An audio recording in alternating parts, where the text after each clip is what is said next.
Bismillahirrahmanirrahim. Alhamdulillahi Rabbil Alamin. Salatu salam ala syarfil anbiya wal mursalin. Nabiyina Muhammadin wa ala alihi wa sahbihi ajmain. Assalamualaikum warahmatullahi wabarakatuh. Patapos na pala itong Suratul Infitar, alhamdulillah. Sa yung dulong bahagi, Jaza'u al-abrar wal fujjar.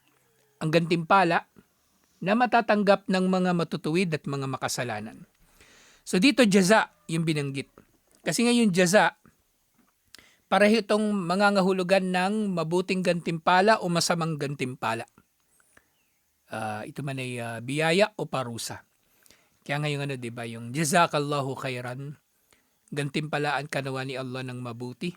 Kasi nga pwede mo rin namang sabihin, jazakallahu syarran, gantimpalaan ka nawa ni Allah ng masama. Kasi yung gantimpala kasi usually na-associate na lang siya sa reward. Yung pag gumawa ka ng kabutihan, may mabuting ganti. Pero pwede rin, yung salitang jaza, pwede rin magamit para sa parusa. Pwede rin magamit sa parusa. Halimbawa sa Suratun Naba, di ba? Jaza'aw wifaqa. Gantimpala na nararapat. So tinutukoy din doon yung mga nasa impyerno. Pero yung jaza'an min rabbika ataan hisaba, yung kabila naman, jaza din, pero tinutukoy na din yung mga nasa paraiso. Gantimpala mula sa iyong Panginoon na kumbaga jaza'an min rabbika ataan hisaba na kumbaga ibinibigay niya o inihahandog niya na kumbaga ng maramihan na gantimpala. So dito sa huling bahagi, yukbiru ta'ala amma yasiru al-abraru ilayhi minan naim. Si pinapahayag ni Allah dito yung matatanggap na naim ng mga nasa paraiso. Innal abrara lafi naim. Naim, ibig sabihin kaligayahan. Kaligayahan. Wahumul ladina ata'ullaha azza wa jalla walam yuqabiluhu bil ma'asi. Sila yung mga sumusunod kay Allah at hindi sumusaway sa Kanya. Thumma dhakara ma yasiru ilayhi al-fujjaru min al-jahim wal adabil mukim. At pagkatapos ito binanggit ni Allah ang makakamit naman ng mga suwail na impyerno at parusa. So dito, kung papansinin ninyo, hindi kuffar yung sinabi, fujjar.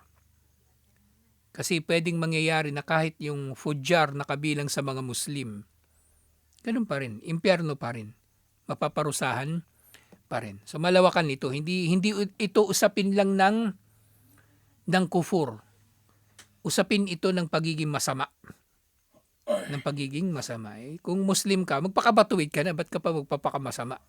Diba? Kung parurusahan ka lang din pala sa impyerno. Iisipin mo, sandali lang naman ako sa impyerno. Kaya parusahan ko na itong 3 dito sa mundo. Putulan ko na ng kuryente ito. Wag na lang. Wag ka nang magbakasakali. Wag ka nang magbakasakali. Kaya sabi ni Allah, wa innal fujjara lafi jahim. Ang mga fujjar sila ay nasa jahim yaslawnaha yawmaddin. Na itatapon sila rito sa araw ng paghuhukom. Wama'umhana anha wamahum anha bigaibin. At hindi sila makakaliban dito. Hindi sila makakaliban, ibig sabihin, sigurado papasok sila. Hindi sila makaka-absent. Kumbaga, hindi nila ito matatakasan. Hindi nila ito matatakasan. Na yun nga, yung yawmuddin na ito ay yawmul hisab wal jaza wal qiyamah. Ito yung araw ng pagtutuos, paggagantimpala, at pagkabuhay muli. Wa ma'uhan habigaibin ay la yagibuna an adabi sa'atan wahida. Hindi sila makakatakas kahit 1 oras lang.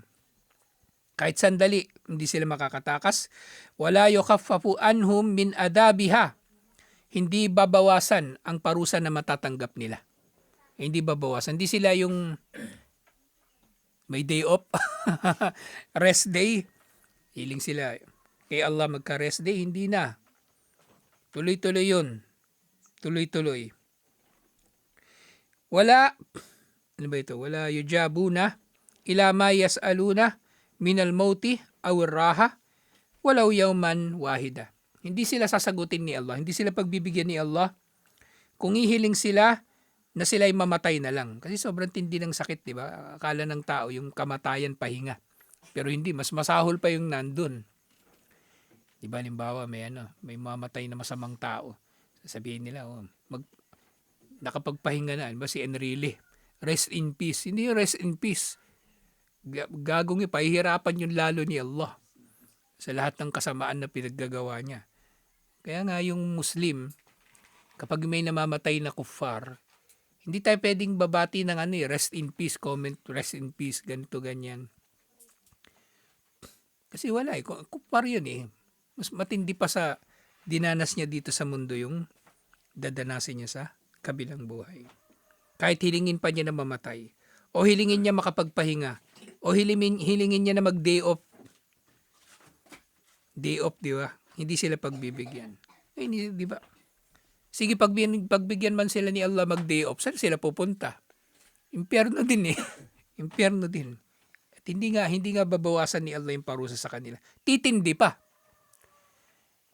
pa ang parusa sa kanila. Katulad na talakay nga natin dun sa Suratul Naba. Hindi sila madaragdagan liban na lang sa parusa. Wama adraka ma yawmuddin. So, yung sabi ni Allah, wama hum anha bigaibin wama adraka ma yawmuddin. So ano magpapaunawa sa iyo kung ano ang araw ng paghuhukom. Ta'dimon li sya'ni yawmil qiyamah. So mga ganitong pananalita ni Allah ay ta'dim. Kumbaga pagdakila niya. Kapag ganito, di ba maraming aya sa Quran ganito pagkakasabi. Mal qari'ah wa ma adraka mal qari'ah. Ano magpapaunawa sa iyo kung ano ang qari'ah? Ano pa ba? Inna anzalnahu fi laylatil qadr wa ma adraka ma laylatul qadr. Kumbaga yun pagdakila daw ni Allah. Ano magpapaunawa sa iyo kung anong mga bagay na ito? At hindi mo nga maunawaan ng husto. Si Allah ang tunay na nakakaunawa sa sobrang dakila ng mga ito. Thumma ma adraka ma yawmuddin. Inulit ni Allah 2 beses. Yawma la tamliku nafsun li nafsin shay'a. Inilarawan ni Allah na ito raw ay araw na walang maitutulong ang sino man sa iba pa. Yung tatay walang maitutulong sa anak, yung anak walang maitutulong sa magulang o ano pa man. Wala, kanya-kanya tayo sa araw ng paghuhukom. Ay la yaktiru ahadun ala naf'i ahadin wala khalasahu mimma huwa fihi illa an ya'danallahu liman yasha'u wa yarda. Walang sino man na makakatulong, makakadulot ng pakinabang, makakapagligtas. Sa araw ng paghukom, walang bayani. Kanya-kanya tayo. Liban na lang sa pahintulutan ni Allah. Sa sino mang naisin niya at pahintulutan niya. Yun nga, kasi pwede magkaroon ng syafa'a, di ba? Katulad sa mga hadith. Yung shahid, pwede siyang magsyafa'a para sa kanyang mga kamag-anak at iba pang katulad nito. Manadkuru hahuna hadith. Sa meron hadith, iniulat ito. May nagulat nito. Iniulat ni Imam Muslim. Sasabi ni Propeta Muhammad sallallahu alaihi wasallam, Ya Bani Hashim, inkidu anfusakum minan nar, la amliku lakum minallahi shay'a. O Banu Hashim, iligtas ninyo ang inyong mga sarili sa apoy dahil wala akong kakayanan laban kay Allah para sa inyo na anumang bagay. Hindi ko kayo matutulungan ng kahit ano laban kay Allah. So ito nga yung araw na yun. Inilarawan ni Allah kung ano yung Yawmuddin, na walang makakatulong na sino man sa iba pa. Wal amru yawma idil lillah. At ang utos, ang desisyon sa araw na yun ay kay Allah lamang. Walang ibang magdidesisyon. Si Allah lang ang maghahatol. Hindi katulad sa kuffar. Bandang huli si Jesus na naman yung bida sa sa araw ng paghukom, pero hindi, kahit si Jesus manginginig o mangangamba sa araw ng paghukom. Di ba lalapit nga sa kanya yung mga tao para simulan na yung araw ng paghukom. Sabi niya, Jesus, mamagitan ka sa amin kay Allah na simulan ng araw ng paghukom. Pero tatanggi siya. Tumanggi si Adan, tumanggi si Abraham, si Moises, siya tatanggi rin. Si Propeta Muhammad sallallahu alaihi wasallam lang ang tatanggap ng pamamagitan. Isipin niyo kung si Jesus at yung iba pa mga propeta nangangamba sa araw ng paghukom, paano pa kaya tayo? Paano pa kaya tayo? Kaya yung mga yung mga, ang hindi lang talaga, ang tanging hindi natatakot sa araw ng paghukom, yung makasalanan Yung hindi tunay na nakakaunawa sa tindi ng araw ng paghukom. Kaya sinabi nito ni Allah. Katulad ito nung nababanggit doon sa isa pang aya, limanil mulkul yawm, kanino ang paghahari sa araw na yaon, sa araw ng paghukom. Sasabi, lillahil wahidil kahar. Ang paghahari ay na kay Allah ang nag-iisa at ang kahar ang namamayani, yung walang makakatalo sa kanya na sino man. At din sa isa pang aya, al-mulku yawma idin lil haqq lirrahman. Ang paghahari sa araw na yaon ay para sa pinakamahabagin. Ang tunay na paghahari sa araw na yaon ay nasa mahabagin. Hindi sa pang aya, yung ngayon sa Surat Al-Fatiha, yung Maliki Yawmiddin, siyang hari ng araw ng paghuhukom. At yun din, yung dulo nga ng